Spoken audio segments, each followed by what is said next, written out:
주님께서 여러분과 함께 부활하사지 않게 하소서. 성 요한이 전한 거룩한 복음입니다. 주님께 영광을. 그러나 예수께서는 그들에게 내 아버지께서 언제나 일하고 계시니 나도 일하는 것이다 하고 말씀하셨다. 이 때문에 유다인들은 예수를 죽이려는 마음을 더욱 굳혔다. 예수께서 안식일법을 어기셨을 뿐만 아니라 하느님을 자기 아버지라고 하시며 자기를 하느님과 같다고 하셨기 때문이다. 그래서 예수께서는 유다인들에게 이렇게 말씀하셨다. 정말 잘 들어두어라. 아들은 아버지께서 하시는 일을 보고 그대로 할 뿐이지 무슨 일이나 마음대로 할 수는 없다. 아버지께서 하시는 일을 아들도 할 따름이다. 아버지께서는 아들을 사랑하셔서 친히 하시는 일을 모두 아들에게 보여주신다.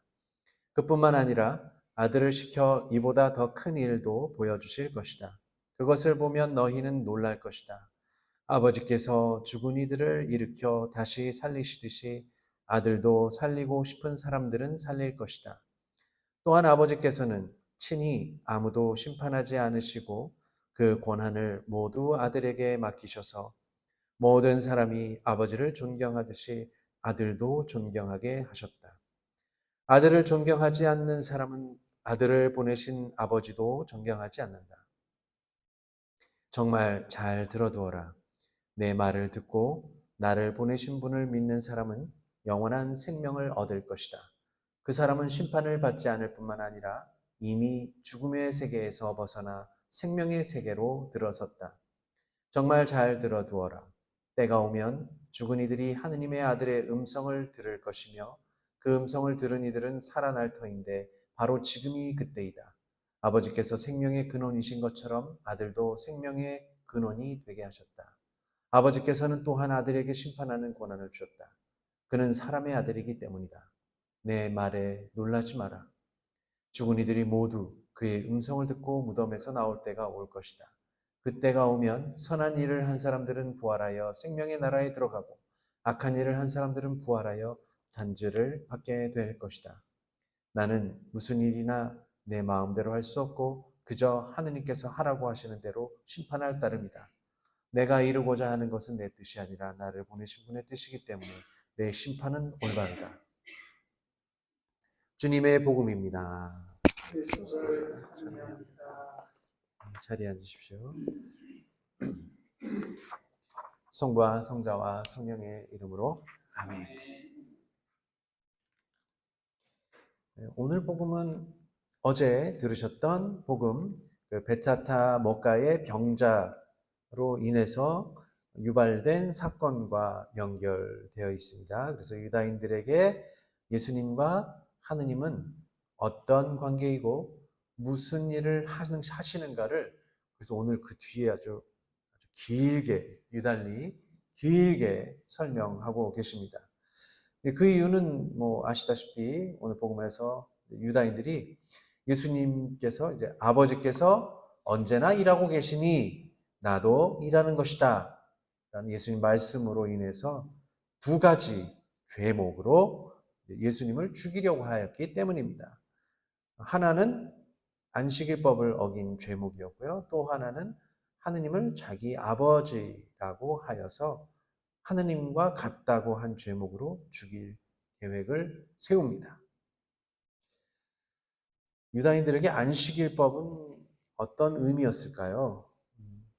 창세기에서 하느님께서 이제 엿새 동안 세상을 창조하시고 이렛 날에 쉬셨다고 전합니다. 그래서 그렇게 해서 하느님께서도 쉬셨다.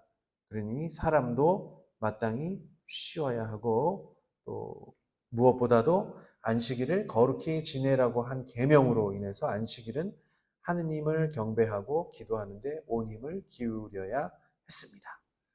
안식일이 꼭 하느님께서 쉬셨다 뿐만 아니라 사람도 쉬어야 된다 뿐만이 아니라 다른 동물들도 그리고 땅도 쉬어야 되는 날이라고 생각을 하였던 것이죠.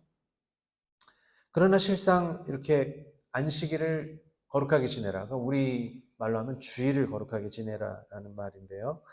실상 안식일에 하느님을 경배하고 정말 기도하고 자비를 베푸는 일에 온 힘을 기울였을까요? 물론 기울인 사람도 당연히 있겠죠. 이 하느님을 경배하기 위한 날이 이제는 어떻게 되냐면 안식일법을 지키기 위한 날로 이렇게 뒤바뀌어 버린 겁니다. 그걸 뭐라 그래요? 뭐 전도됐다고 그러죠. 이렇게 가치가 전도됐다. 네, 주객이 전도된 것처럼 이 가치가 전도가 된 겁니다.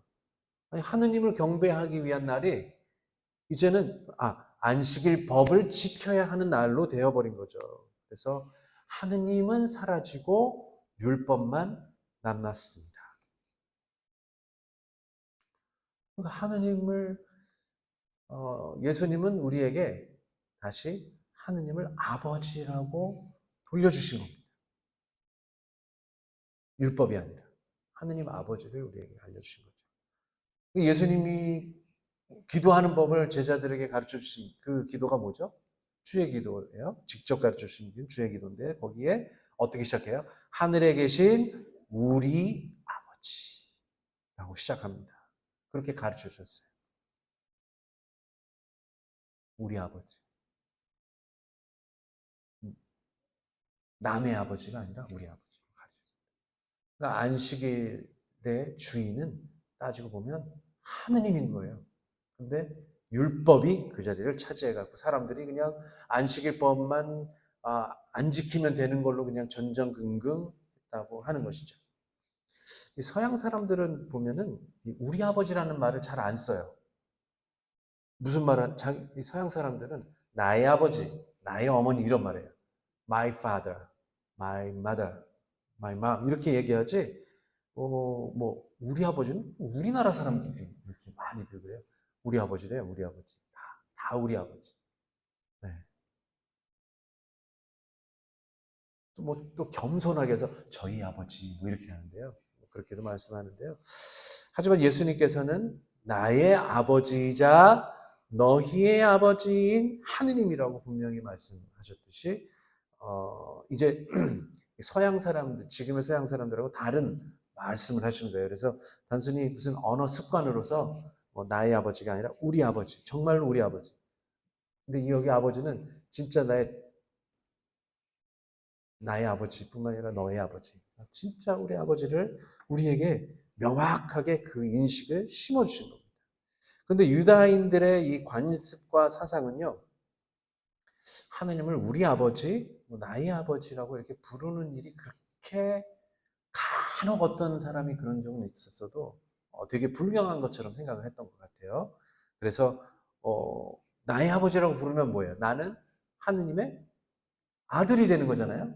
아들이 되는 거기 때문에 하느님이 신과 같은 존재인데 정말로 우리가 뭔가 더 이상 뭐를 더 이상의 더할 나위 없는 그분, 지극히 높으신 분의 아들인 뭐냐? 지극히 높으신 분이에요. 그분의 아들은 지극히 높으신 분이에요. 하느님과 똑같은 분이란 말입니다. 그래서 유다인들이 방금 하느님 아버지께서 쉬고 계시지 않으니까 나도 쉬지 않는다. 그게 뭐야? 나도 하느님과 똑같은 분으로 알아봅니다. 아들이라고 해요. 그래서 하느님과 하느님의 아들은 다른 분이 아닌 한 분 하느님이라고 알아들을 수 있었어요. 그러니까 유다인들도 하느님의 아들 그러면은 하느님과 같은 분이다라고 알고 있었던 겁니다. 그럼 하느님은 안식일법을 지키셔야 합니까? 하느님께서 안식일법을 지키셔야 하나요? 당연히 하느님은 안식일법을 지키실 필요가 없습니다. 안식일을 거룩하게 지내라라고 가르쳐 주신 분이 하느님이신 거지. 그런데 하느님께서는 그 법을 지키실 의무가 당연하고 그 말도 안 되는 일입니다. 그러면 하느님의 자녀들은 안식일법을 지켜야 할 의무가 있을까요?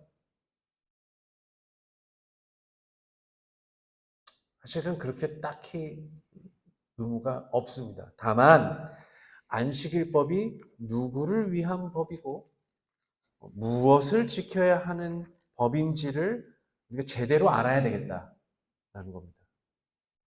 그러니까 유다인들이 지키는 그런 세세한 규정을 우리는 지킬 필요가 없어요. 많이들 들으셨겠지만, 그래서 안식일 날에는 엘리베이터 버튼도 못 누르기 때문에 무조건 1층부터 다 쓰고 열리고 그렇게 다녀야 됩니다. 그리고 여행도 못 가요. 멀리 원래는. 어느 정도 거리만, 지청만 살짝 걸어갈 수 있지, 더 멀리 한 2, 3km 이상은 걸어가지 말라. 이런 세세한 것도 있습니다. 그냥 중요한 것은 안식일법이 의미하는 바가 무엇이고, 안식일의 주인이 누군가를 알아야 되는 것이지, 그거를 모르고 지내서 그렇게 된 겁니다. 그러니까 안식일법이 사람을 위한 법이지만, 본래 하느님을 위한 법입니다. 왜요? 하느님께 경배를 드려야 하는 날이고, 이웃을 내 몸같이 사랑하라는 말씀처럼 이웃을 사랑하는 날입니다. 물론 안식일이 아니더라도 하느님께 경배를 드려야 하고 이웃을 사랑해야 하지만, 오죽했으면 이 하루라도 그렇게 하라고 하셨을까를 우리가 좀 생각해 봐야 합니다. 오죽했으면. 일주일에 한 번이라도, 적어도 일주일에 한 번이라도 정말 주일을 거룩하게 지내고, 안식일이죠. 주일을 정말 거룩한 마음으로 지내고 있느냐라고 말씀하시는 것입니다. 하느님께서 쉬지 않고 언제나 일하신다는 의미를 되새겨 봅시다. 하느님께서 쉬신다는, 진짜로 하느님께서 쉬시면 어떤 일이 벌어지나요? 이 세상은 멸망하는 겁니다. 멸망하는 겁니다. 우리들의 소리와 우리가 어떻게 살아가는지를 듣지 않으시고 보지 않으시는 겁니다. 그럼 언제나 일하신다는 뜻은 무엇이냐? 우리를 감시하고 계시냐? 그런 뜻은 아니죠. 오히려 우리들이 늘 하느님을 찾기 때문에 사실 그분을 쉬실 수가 없는 거예요. 우리가 기도하고 꼭 안식일에만 기도하지 않죠. 그렇죠. 우리가 기도하는 그 소리를 언제나 들으시기 때문에 사실은 그분을 쉬실 수가 없습니다. 우리가 몸이 아픈 거는 안식일에만 아플 수도 없잖아요. 안식일에도 아플 수도 있고 주일에 아플 수도 있고 당연히 그렇습니다. 우리 가운데 누군가는 하느님께 기도를 하고 하느님의 도움을 청하며 하느님의 말씀을 이해하려고 계속 애를 씁니다. 그런 마음들을 보시기 때문에, 들으시기 때문에, 어루만져 주시기 때문에 하느님께서는 늘 일하고 계십니다. 종종 하느님께서 우리 가운데 계시는가? 아니 계시는가? 아이고, 하느님께서 내 기도를 들어주신 적이 한 번도 없는 것 같아요. 주무시고 계시는가? 깨어 계시냐? 이런 의문을 사람들이 품기도 합니다만, 그럼에도 불구하고 누군가는 하느님을 정말 간절히 찾고 소망하고 있습니다. 마음이 아픈 사람, 몸이 아픈 사람, 평화를 간절히 간구하는 사람, 악의 구렁텅이에 가는 사람을 다시 하느님 품으로 돌아오게 하라고 그 깊게 기도하는 사람, 정말 도움이 필요한 사람에게 위에서 하느님께 기도하는 사람,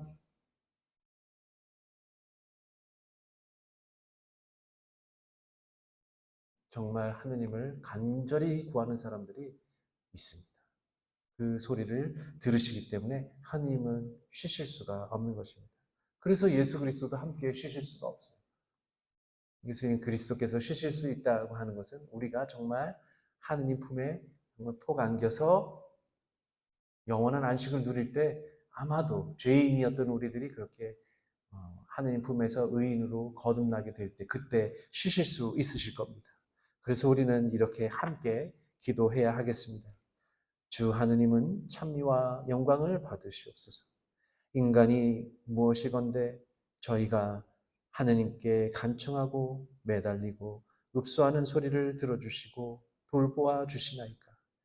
당신을 쉬지 못하게 우리의 간청을 들어주시는 주님께 감사를 드립니다. 어리석은 우리들이 주일을 거룩히 지내지 못하고 우리 할 일만을 앞세웠음을 뉘우치오니 저희에게 자비를 베풀어 주시고, 베차타 목가의 병자가 다시 죄에 빠지듯이 우리를 그 죄에 빠지지 않도록 도와주시기를 간절히 기도하며 성부와 성자와 성령의 이름으로